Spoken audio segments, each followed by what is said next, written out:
Hi everyone, welcome back to my channel. Today's video is going to be... What is today's video? Mid-year book freakout tag. I watched Little Book Hour do this, and she essentially said that anyone that wants to do it should do it. So voila, here I am. I have my answers written down here. I'm just gonna get nice and comfy. Okay, and the books that I have here back to front, so this should be fun. So, question number 1 is the best book you've read so far in 2016. Do not look, that's cheating. And it would most likely have to be I mean, I've spoken about it before, but it was probably Illuminate, or it was... It was probably Illuminate, or it was Heart of the Bride by Kevin Richardson. Both this one I wanted to read for so long, and it was so incredible, and it actually lived up to the expectation and the hype that I personally gave it, so I loved it so much.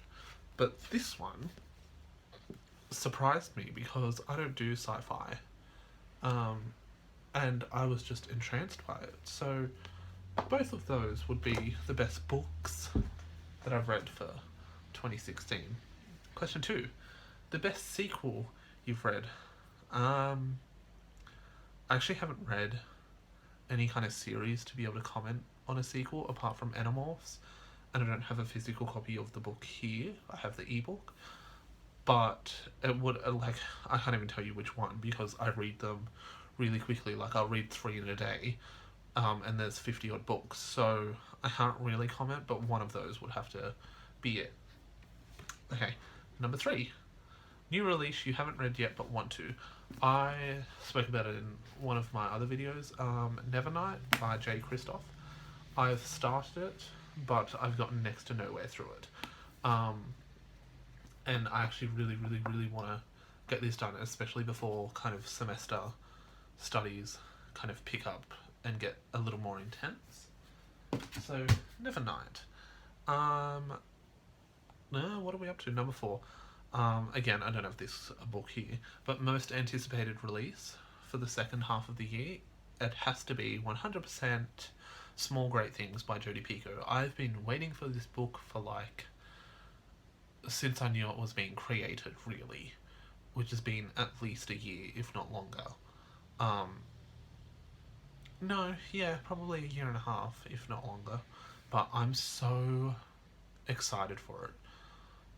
It focuses on racism within the US, and I think that's something that, because I do not live in the US, it's something that I don't have as well-rounded perspective that people in the US would have.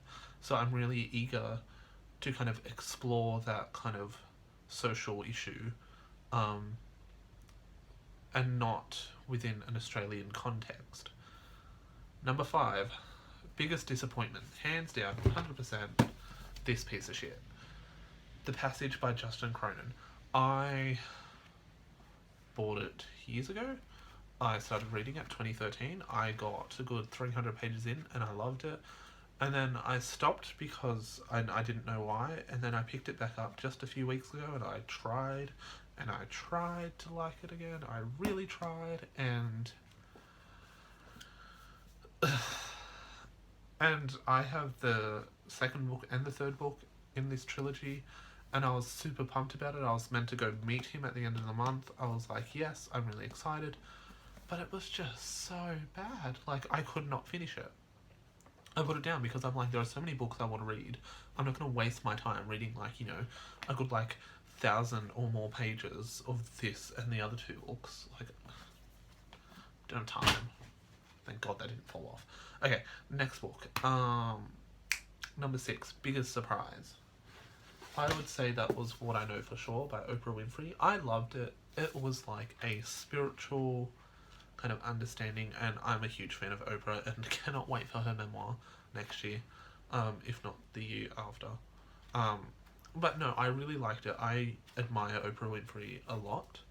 See, she's over there, just gladly watching, chilling. But yeah, I really liked it. It's like spirituality for people who don't want spirituality, if that makes sense. Like, you don't want kind of the language or the belief systems kind of thrust upon you. It's just someone's experience living what they live. And I really, really enjoyed it. Next.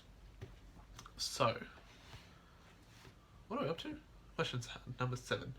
Okay, favourite author, new author, debut or new to me?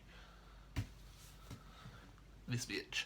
I am obsessed with him. Like, this, currently reading Nevernight. There's other books of his that I'm going to read. So, I just, yeah, he's just my favourite new author lately. Okay, number 8 is your newest fictional crush.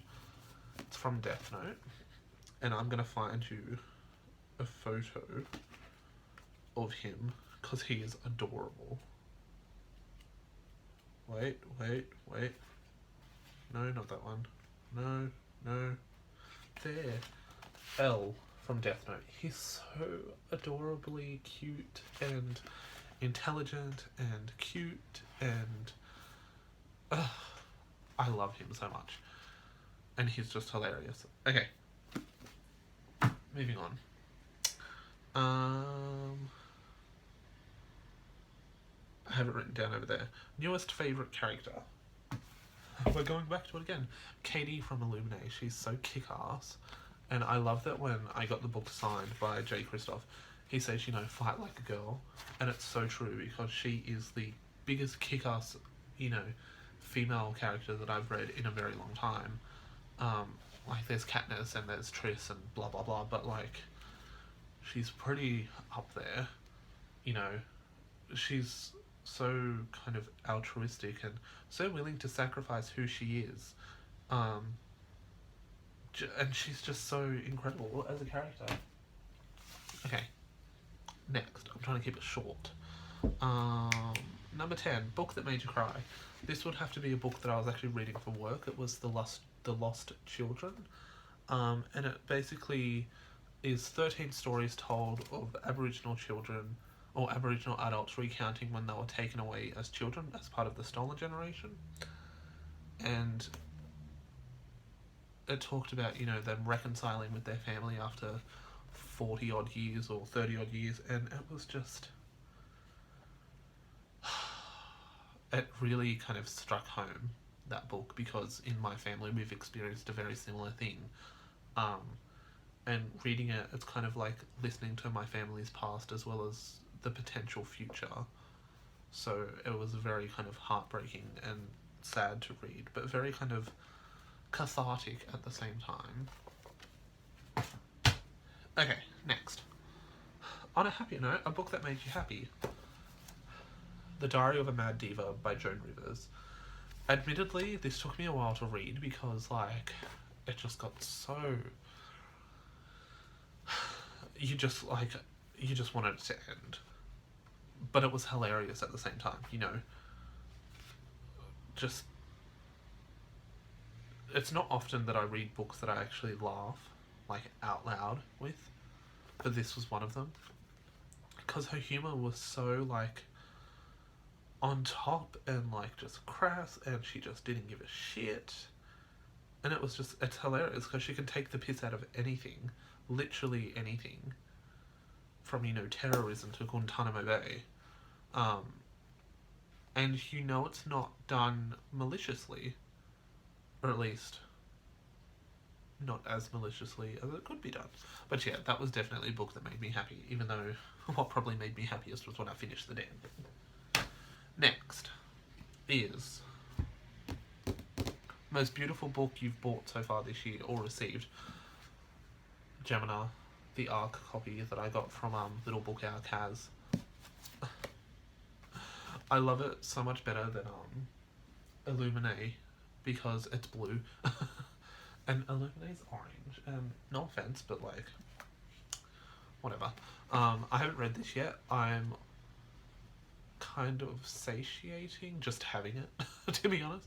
And I know that when I pick it up, I'm gonna smash through it really quickly. I just want to finish Nevernight first before I pick this up. But it definitely is literally next to be read apart from university books. So, and it's so pretty. Okay. Next is, what books do you need to read by the end of the year? I have to read all my uni books, obviously, but what I have to read by the end of the year, as like a personal goal, is the Harry Potter series again, and also Harry Potter and the Cursed Child, part 1 and part 2. I think that's what it's called. Oh god. But I haven't bought it yet, and it came out just a couple of days ago, and I really, really, really want it, and but I'm gonna get it soon, like in a couple of days, and but to read that, I want to read the whole like series again before I get to it. So yeah, and then last question, who I've already mentioned, favorite book community member. I actually don't know like anyone, like literally anyone in this community, apart from Little Book Our Kaz, which is really good because I actually do university with her, so I see her like once a week, and she suffers the same books that I do. But yeah, she's definitely my favorite because I get her humor. I get to see her in real life, and I have the really happy kind of privilege of knowing her, and she's the reason that I started to do booktube in the first place. So, oops, my battery's dying. Anyway, that's my mid-year book freakout. Oh my god. Anyway, I'm done. So happy reading. I'll speak to you next time, and take care in the meantime. Bye.